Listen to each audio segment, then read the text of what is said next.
अपने चैनल पर बहुत बहुत स्वागत करता हूँ। आप स्वस्थ रहें, प्रसन्न रहें, हंसते रहें, मुस्कुराते रहें और सदा जीवन में आगे बढ़ते रहें। इसी कामना के साथ हम आज प्रेजेंट परफेक्ट टेंस पढ़ेंगे। इसकी पहचान होती है हिंदी वाक्यों के अंत में चुका है, चुकी है, चुके हैं, लिया है, दिया है, ये भी होता है। लिया है, दिया है आदि शब्द आते हैं। फिर रूल होता है कि ही, सी, इट, नेम तथा एक वचनकर्ता के साथ हैज लगाते हैं। अगर ही, सी, इट, नेम होता है हैज लगाएंगे।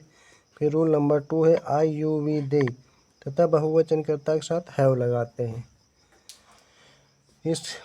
रूल नंबर 3 है इस काल में वर्ब की थर्ड फॉर्म लगाते हैं। फिर वाक्य को जो रखने का सही क्रम होता है, सबसे पहले हम वाक्य में सब्जेक्ट रखते हैं, फिर हैज या हैव में से रखेंगे, हैज होगा या तो हैव होगा। उसके बाद वर्ब की हमें थर्ड फॉर्म लगानी होती है, उसके बाद ऑब्जेक्ट लिखना होता है। तो कहने का मतलब अगर हम स्ट्रक्चर पे रखते हैं तो सबसे पहले हम वह की स्पेलिंग लिखेंगे तो वह के लिए होता है ही, और ही के साथ क्या लगाते हैं तो हैज लगाते हैं। तो चुका है के लिए हम लगाएंगे हैज, वह के लिए हमने ही लगाया, चुका है के लिए हमने हैज लगाया। पहुंच चुका है के बगल में पहुंचना है तो पहुंचने की अंग्रेजी रीच होती। तो यहाँ पे थर्ड फॉर्म लगाना तो रीच्ड कर देंगे, रीच्ड टू स्कूल कर देंगे। ये हो गया एक सेंटेंस। उसके बाद अगर हम दूसरा सेंटेंस देखते हैं, जैसे मैंने खाना खा लिया, चाहे मैं खाना खा चुका हूँ, चाहे मैंने खाना खा लिया, कुछ भी बोल सकते हैं। तो मैंने की अंग्रेजी हम लिखेंगे आई, और फिर आई के साथ हमारा रूल नंबर 2 बताता है कि आई, यू, वी, दे तथा बहुवचनकर्ता के साथ हैव लगाते हैं। तो सब्जेक्ट के रूप में हमने आई रख दिया, फिर हैव लगा देंगे। तो यहाँ पे हमने हैव लगा दिया। ये चुका है या लिया है, कुछ भी होगा तो हैव लगाएंगे।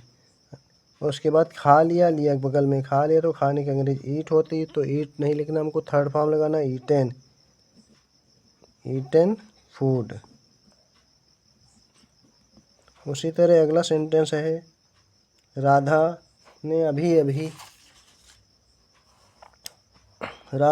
अभी अंग्रेजी सीखी। अब राधा की अंग्रेजी लिखेंगे हम आगे राधा। उसके बाद राधा के साथ क्या लगता है, नेम है तो नेम के साथ हैज लगता है। तो ये सब्जेक्ट हो गया कि राधा, फिर हैज लगा दिया। फिर उसके बाद क्या है कि स्पेलिंग लिखना है हमको।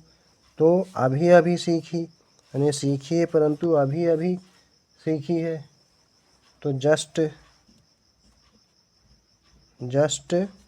और फिर जस्ट लर्नड, LEARNT। तो यहाँ पे जस्ट लर्नड अभी के लिए जस्ट हो गया, फिर सीखने के लिए हो गया लर्नड, और फिर क्या सीखी तो इंग्लिश। इस तरह फिर मैं तुमसे मिलने यहाँ आया हूँ। अब मैं तुमसे मिलने यहाँ आया हूँ तो मैं के लिए होता आई के साथ क्या लगाते हैं तो हैव लगाते हैं। उसके बाद आया, आने की स्पेलिंग क्या होती है तो आने की स्पेलिंग होती कम। तो कम, केम, कम यानी फर्स्ट फॉर्म कम, सेकेंड फॉर्म केम, थर्ड फॉर्म फिर कम। उसके बाद कहाँ आया तो यहाँ के लिए हम लिखेंगे हेयर।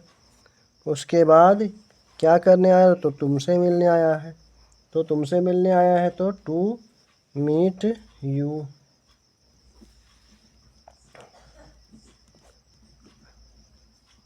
To meet you. इस तरह हम आगे देखेंगे। उसके बाद हम देखेंगे अगला सेंटेंस, वह गीत गा चुका है। अब वह के लिए हम क्या लिखेंगे तो वह के लिए हम लिखेंगे ही के साथ लगाते हैं हम हैज। उसके बाद चुका हो गया, वह के लिए ही हो गया, चुका है के लिए हैज हो गया। फिर गा चुका तो गाने की अंग्रेजी सिंग होती, थर्ड फॉर्म लगाएंगे संग, SUNG संग। फिर गीत है तो एक गीत है तो आ सॉन्ग लिख देंगे। अब ये अफर्मेटिव हो गया। अभी अफर्मेटिव बनाए। अब इसका अगर हमको निगेटिव बनाना है तो हम निगेटिव भी बना सकते हैं। तो ही लिखा हमने, ही के साथ यहाँ पे हैज लगा, यहाँ पे भी हैज लगा देंगे। निगेटिव बनाना तो नॉट हमेशा तीसरे नंबर पे हम लगाते हैं, तो नॉट हम तीसरे नंबर पे लगा देंगे।